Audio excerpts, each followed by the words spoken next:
ವಾಲ್ಮೀಕಿ ಹಗರಣದ ಹಣವನ್ನು ಚುನಾವಣೆಯಲ್ಲಿ ಬಳಸಿ ಹಣ ಮದ್ಯ ಹಂಚಿ ಮತದಾರರ ಮೇಲೆ ಪ್ರಭಾವ ಬೀರಿ ಪ್ರಜಾಪ್ರಭುತ್ವವನ್ನು ಕಗ್ಗೊಲೆ ಮಾಡಿದೆ.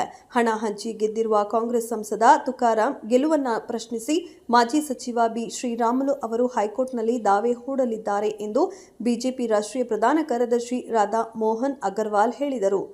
ಜಿಲ್ಲೆಯ ಸಂಡೂರಿನಲ್ಲಿ ಏರ್ಪಡಿಸಿದ್ದ ಸುದ್ದಿಗೋಷ್ಠಿಯಲ್ಲಿ ಮಾತನಾಡಿದ ರಾಧಾ ಮೋಹನ್ ಅಗರ್ವಾಲ್ ಅವರು, ಬಳ್ಳಾರಿ ಲೋಕಸಭೆ ಕ್ಷೇತ್ರದ ಚುನಾವಣೆಯಲ್ಲಿ ವಾಲ್ಮೀಕಿ ನಿಗಮದ ಹಣ ಬಳಕೆಯಾಗಿದೆ ಎಂದು ಇಡಿ ಚಾರ್ಜ್ ಶೀಟ್ನಲ್ಲಿ ಉಲ್ಲೇಖಿಸಲಾಗಿದೆ.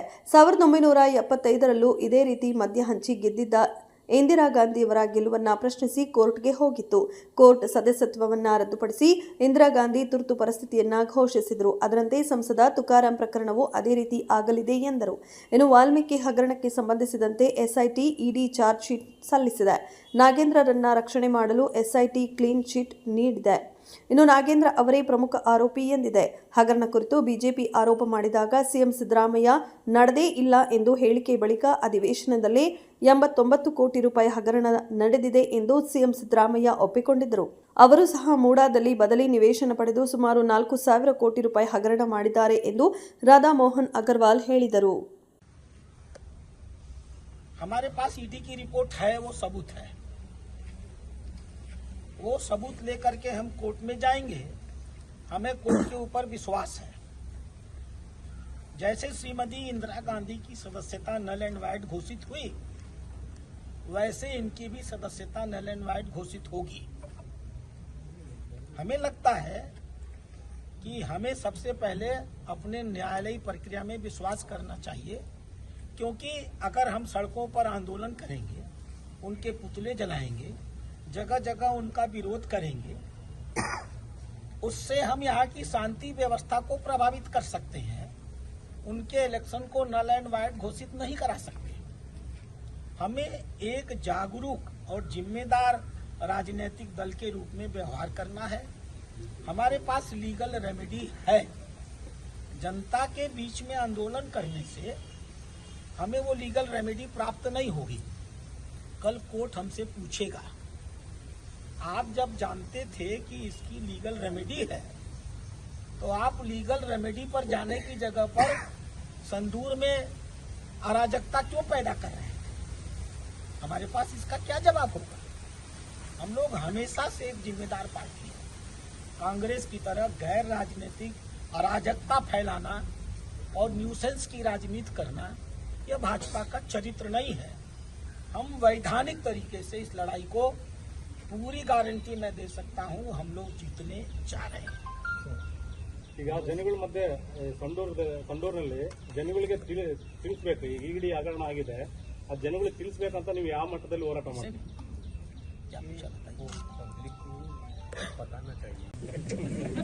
कौन नहीं जाता दिल्ली? ಸರ್, ಕಳೆದ 3 ಚುನಾವಣೆಯಲ್ಲೂ ಕೂಡ ಸಾಬೀತಾಗಿರೋದೇನೆಂದ್ರೆ 50,000 ಓಟ್ಗಳು ಬಿಜೆಪಿಗೆ ರಿಸರ್ವ್ ಇದ್ದಾವೆ. 50,000ಕ್ಕಿಂತ ಹೆಚ್ಚು ಓಟು ರಿಸರ್ವ್ ಇದ್ದಾವೆ. ಆದರೆ ಸ್ಥಳೀಯ ನಾಯಕರ ಒಳ ಜಗಳದಿಂದ ಆ ಓಟ್ಗಳು ಡಿವೈಡ್ ಆಗಿ ಕಾರ್ಯಕರ್ತರನ್ನ ಎಲ್ಲೋ ಒಂದು ಕಡೆ ಬಲಿಪಶು ಮಾಡ್ತಾ ಇದ್ದಾವೆ ಅಂತ ಹೇಳ್ಬಿಟ್ಟು ಕಾರ್ಯಕರ್ತರಲ್ಲಿ ಒಂದು ಅಸಮಾಧಾನ ಇದೆ. पहले 3 इलेक्शन पे Bharatiya Janata party vote bank 50,000 more than 50,000। ये बाद में आपस में झगड़ा करने को स्प्लिट हो जाएगा। स्प्लिट होने से कांग्रेस को फायदा हो जाएगा। क्या सुनना है आपका? बसवराज जी, मैं आपको धन्यवाद देता हूँ। आपके अंदर भाजपा बसी हुई है। आप चाहते हैं कि भाजपा जीते। हमारे यहाँ कहते हैं, निंदक मेरे राखिए पावन कुटी छवाए। आज आपने जो कहा है, ये बताता है कि संदूर के लोगों का भाजपा के प्रति विचार क्या है। आपके सवाल से मैं देख सकता हूँ कि इस चुनाव में भारतीय जनता पार्टी ऐतिहासिक वोटों से जीतने वाली है। सर, आईटी, ईडी, सीबीआई सब पूरा बीजेपी का अंदर काम कर रहा है बल्कि आरोप आ रहा है। बीजेपी के अंदर काम कर रहा है, ये कोई सवाल नहीं हुआ। सरकार के अंदर काम कर रहा है, ये सवाल हुआ। चाहे वो सीबीआई हो, चाहे वो ईडी हो, चाहे वो एनआईए हो, चाहे वो रा हो, चाहे वो आईबी हो, चाहे वो सेंट्रल विजिलेंस ऑर्गेनाइजेशन हो, ये संस्थाएं बनाई जाती हैं। यह सुनिश्चित करने के लिए कि देश की आर्थिक, क्षेत्रीय और सामरिक सुरक्षा के लिए कोई खतरा न होने पाए। भारतीय जनता पार्टी कभी भी संवैधानिक संस्थाओं का दुरुपयोग करने में विश्वास नहीं करती होती तो बंगाल में अब तक हम राष्ट्रपति शासन लगा चुके होते। आज एक प्रदेश जो राष्ट्रपति शासन के लिए पूरी तरह पक गया है वो बंगाल है। कांग्रेस सरकार रही होती तो 1 महीना पहले राष्ट्रपति शासन लगा दी होती, हमने नहीं लगाई है। मैं उदाहरण क्यों दे रहा हूँ, हम देश की लोकतांत्रिक और संवैधानिक संस्थाओं में पूरा विश्वास करते हैं और उनको स्वतंत्र काम करने की छूट देते हैं। ಸರ್, ಬಳ್ಳಾರಿ ಸಂಸದರ ವಿರುದ್ಧ ಏನು ಈ ಪರಿಶಿಷ್ಟ ಜಾತಿ ಪರಿಶಿಷ್ಟ ಪಂಗಡ ಹಣ ಬಳಕೆ ಚುನಾವಣೆಗೆ ಬಳಕೆ ಆಗಿದೆ ಅಂತ ಇಡಿಯಲ್ಲಿ ಗೊತ್ತಾಗಿದೆ. ಅವ್ರ ವಿರುದ್ಧ ಏನಾದರೂ ಪ್ರೊಟೆಸ್ಟ್ ಏನಾದರೂ ನಡೀತಾ ಇದೆ ನಿಮ್ಮ ಪಕ್ಷದ ವತಿಯಿಂದ? दूसरे ईडी पे रिपोर्ट आ गया ये SC/ST के लोग पैसे दुरुपयोग किया है, उसके ऊपर MP के ऊपर प्रोटेस्ट कर सकते हैं क्या, कुछ पूछते हैं? हमारी लोकतांत्रिक प्रक्रिया शुरू हो गई। लोकतांत्रिक प्रक्रिया के अंतर्गत न्यायिक प्रक्रिया आती है। यह भी एक लोकतांत्रिक लड़ाई है। तुकाराम जी के चुनाव में 20 करोड़ 19 लाख रुपए सरकारी पैसे का दुरुपयोग हुआ है। हम न्यायालय जा रहे हैं और बहुत जल्दी न्यायालय उनको उनके तथाकथित पद से हटाएगी और जो वास्तविक सांसद, जनता का सांसद, बेल्लारी की जनता का सांसद 4 जून को रामालू ही थे, राहु केतुओं ने वो अमृत चुरा लिया पैसा बांट कर। अब चिंता न करिए, 4 अक्टूबर और 4 नवंबर आते आते ये सांसद बन जाएंगे।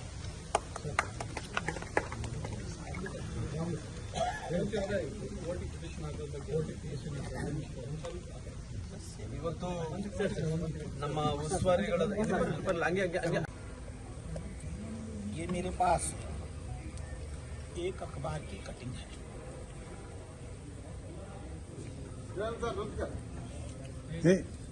आज का ही अखबार है, न्यूज़पेपर। ये कोई भी अखबार हो, ये आप सारे लोगों को रिप्रेजेंट करता है, इसलिए मैंने अखबार का नाम हटाया। It represents Karnataka media. ये क्या कहती है? ये रिपोर्ट कहती है कि कर्नाटक में ST वाल्मीकि कॉरपोरेशन के पैसे को डाइवर्ट किया गया, जो कर्नाटक के अनुसूचित जनजाति ST समाज, वाल्मीकि समाज की बेहतरी के लिए पैसा लगना था, उस पैसे की चोरी करके उसको आंध्र प्रदेश और तेलंगाना भेजा गया। वहां से पैसा डाइवर्ट करके कर्नाटक मंगाया गया, कर्नाटक के विभिन्न अकाउंट में ट्रांसफर किया गया और उसका पिछले लोकसभा के चुनाव में दुरुपयोग किया गया। रिपोर्ट ये कहती है कि कुल 79 करोड़ रुपए का 89 करोड़ का घोटाला हुआ। उस 89 करोड़ में 20 करोड़ 19 लाख 20 करोड़ 19 लाख इतना पैसा बेल्लारी लोकसभा के चुनाव में आया। बेल्लारी लोकसभा के वोटरों को प्रभावित करने के लिए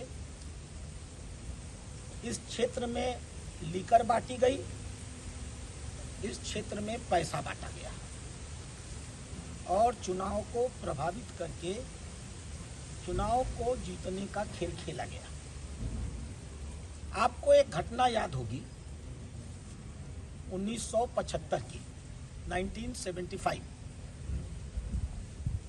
प्रधानमंत्री श्रीमती इंदिरा गांधी, उन्होंने चुनाव में सरकारी पैसे का, सरकारी गाड़ी का और सरकारी कर्मचारी का उपयोग किया। हारे हुए प्रत्याशी राजनारायण जी ने उनके ऊपर हाई कोर्ट में मुकदमा किया और उन्होंने कहा कि चूंकि इन्होंने चुनाव में सरकारी पैसा लगाया इसलिए इनकी सदस्यता को नल एंड वाइड घोषित किया जाए। हाई कोर्ट ने उनकी सदस्यता को नल एंड वाइड घोषित किया और इंदिरा गांधी ने देश में इमरजेंसी 1975 में जो कांग्रेस की मानसिकता थी 2024 में भी कांग्रेस की यही मानसिकता, सरकारी पैसे को निकालना, सरकारी पैसे का चुनाव में उपयोग करना, शराब बांटना, पैसा बांटना और चुनाव को जीतना, यह खुलेआम जो इलेक्शन की प्रक्रिया है उसकी मैल प्रैक्टिस में आती है। इसलिए इस पत्रकार वार्ता के माध्यम से आने वाले समय में 1-2 दिन के अंदर हमारे जो प्रत्याशी थे माननीय श्री रामुलू जी, वो हाई कोर्ट की ओर रुख करेंगे, हाई कोर्ट में पिटीशन दाखिल करेंगे और माननीय ई तुकाराम जी की सदस्यता नल एंड वाइड घोषित की जाए, इसकी मांग करेंगे।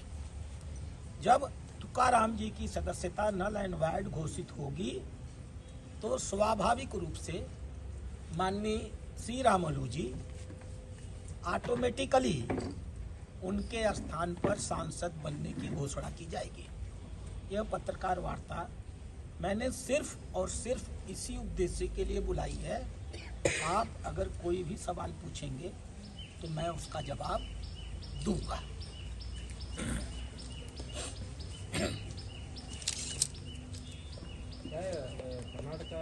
You can speak in Kannada.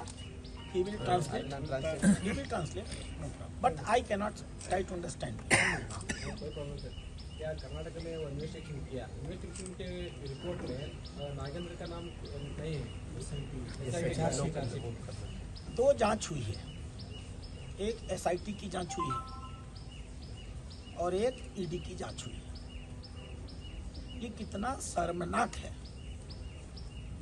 नंगा भ्रष्टाचार था। मुख्यमंत्री सिद्धारमैया में हम लोगों ने 180 करोड़ का आरोप लगाया था, 180 करोड़। सिद्धारमैया जी ने विधानसभा में स्वीकार किया कि 180 करोड़ का नहीं 89 करोड़ का भ्रष्टाचार है। ED की रिपोर्ट में भी 89 करोड़ रुपया आया। ये कितना शर्मनाक है। मुख्यमंत्री स्वयं भी भ्रष्टाचार करता है। उसने मैसूरू में कैसा भ्रष्टाचार किया हमने देखा। अविकसित जमीन के नाम पर उसने 4000 करोड़ रुपए का भ्रष्टाचार मैसूर में कर डाला। कांग्रेस का राष्ट्रीय अध्यक्ष कैसा भ्रष्टाचार करता है हमने देखा। मल्लिकार्जुन खड़गे ने अपने परिवार यानी अपनी पत्नी, अपने लड़कों और अपने सन-इन-लॉ के नाम पर बनाई हुई ट्रस्ट में 5 एकड़ जमीन ले डाली। उप मुख्यमंत्री तो भ्रष्टाचार नरेश है, उनको तो गिनाते गिनाते मैं थक जाऊंगा, उनका भ्रष्टाचार खत्म नहीं होगा। सब भ्रष्टों ने मिलकर के तय किया कि नागेंद्र को बचाना है, इसीलिए जो स्टेट कमेटी ने SIT गठित किया उसमें अधिकारियों को फंसा दिया और नागेंद्र जी को बचा दिया। लेकिन जब ED की जांच शुरू हुई तो सच तो खुलना था। ED ने अपनी रिपोर्ट में पूरे पैसे का ट्रेल पकड़ लिया, यहाँ से कैसे पैसा तेलंगाना और आंध्रा गया, तेलंगाना और आंध्रा से कैसे कैसे किस किस अकाउंट में वापस कर्नाटक आया और कैसे वो बेल्लारी आया और बेल्लारी में। मैं आपसे सहमत हूँ। पब्लिक को बताने की प्रक्रिया में ही मैं आप लोगों के बीच में आया हूँ और आप सबसे हाथ जोड़ के आग्रह कर रहा हूँ। आप लोकतंत्र का चौथा खंभा है। आप लोकतंत्र में आपकी भूमिका जितनी जनप्रतिनिधि की होती है, जितनी विधायिका की होती है, जितनी न्यायपालिका की होती है, आपकी उससे बड़ी भूमिका है। आप एक विजिलेंट पावर है। आप कहीं भी कुछ गलत हो रहा हो, हम भी गलत करेंगे तो आप नहीं छोड़ेंगे। इसलिए आज ये पत्रकार वार्ता हमने आप सबके द्वारा जनता के बीच में ये बात पहुंचाने के लिए किया है। आगे की रचना आने वाले समय में जैसी उचित होगी, समय के अनुरूप हम खुद बनाएंगे।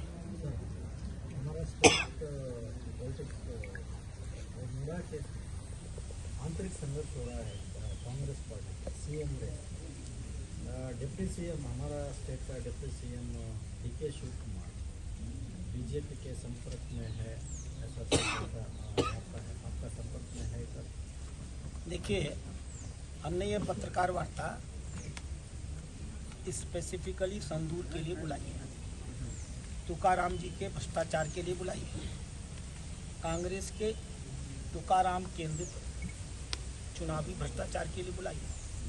अगर आज इस विषय को कहीं और ले जाएंगे तो यह विषय जितनी गंभीर है, कुर्सी पर बैठने के बाद भ्रष्टाचार करना एक अलग विषय है, कुर्सी पाने के लिए भ्रष्टाचार करना, उससे बड़ा मुद्दा क्या हो सकता है? कुर्सी पाने के लिए भ्रष्टाचार, इससे बड़ा लोकतंत्र की हत्या कोई नहीं हो सकती। तुकाराम जी ने, नागेंद्र जी ने, सिद्धारमैया जी ने, डीके शिव कुमार जी ने, और मैं राहुल गांधी को उसमें जोड़ता हूं, इन सब ने कर्नाटक की संदूर विधानसभा में, संदूर बेलारी लोकसभा में लोकतंत्र की हत्या की है। ये हत्यारे हैं लोकतंत्र के। ये इतना गंभीर और इतना बड़ा आरोप है। मैं इसमें राहुल गांधी जी को भी, डीके शिव कुमार जी को भी, सिद्धारमैया जी को भी, नागिन जी को भी और तुकाराम जी को भी, तो लोकतंत्र के इन हत्यारों के खिलाफ हम मजबूत लड़ाई लड़ें, जैसा किसी जमाने में इंदिरा गांधी के खिलाफ लड़े थे। यह सबसे जरूरी है। इसलिए मैं आपसे आग्रह करूंगा, उस विषय पर आप कहिएगा तो मैं शाम को आपसे फिर बात कर लूँगा। मैं शाम तक हूँ। संदूर का बाई इलेक्शन आ रहा है, लेकिन क्या है, बीजेपी में कोऑर्डिनेशन नहीं है। एक आदमी एक तरफ है तो एक दूसरे वाले दूसरे तरफ से बात करते हैं।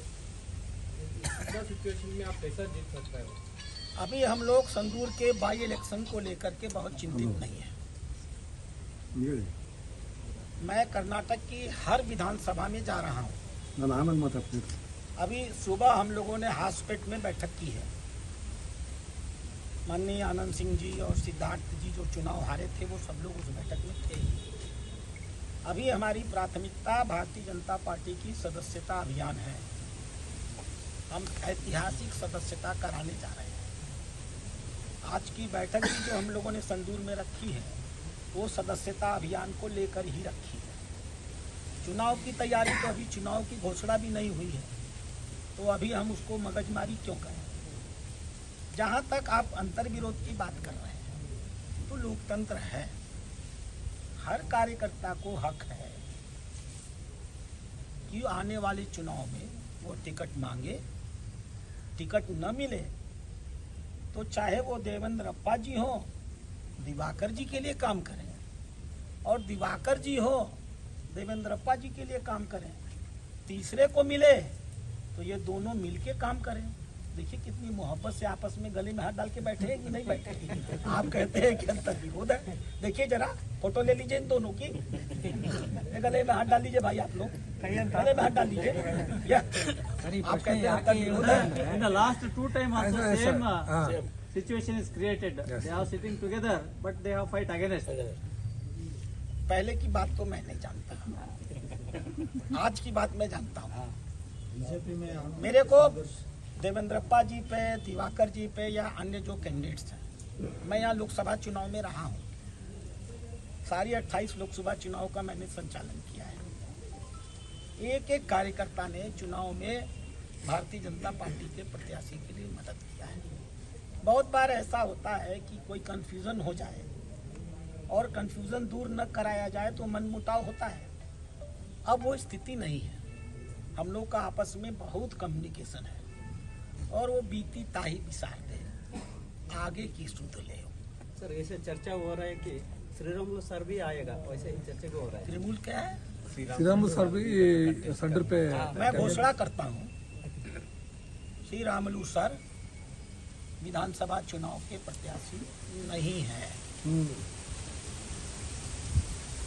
आप समझ बता दीजिए लोग को।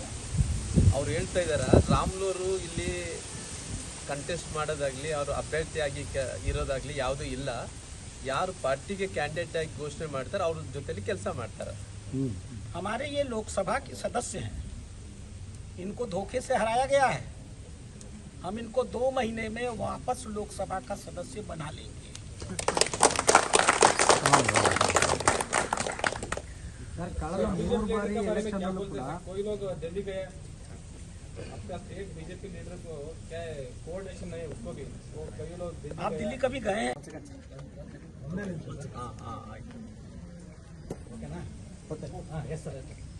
ನಮ್ಮ ಉಸ್ತುವಾರಿಗಳಾದಂಥ ಅಗರ್ವಾಲ್ ಅವರು ಭಾಳ ಸ್ಪಷ್ಟವಾಗಿ ಹೇಳಿದ್ದಾರೆ, ಏನು ಈ ವಾಲ್ಮೀಕಿ ಸಮುದಾಯದ ಹಣವನ್ನು ತಗೊಂಡು ಏನಿವತ್ತು ಇಷ್ಟೊಂದು ದೊಡ್ಡ ಹಣವನ್ನು ಈ ಲೋಕಸಭೆ ಚುನಾವಣೆಗೆ ಬಳಕೆಯನ್ನು ಮಾಡೋದ್ರ ಮೂಲಕ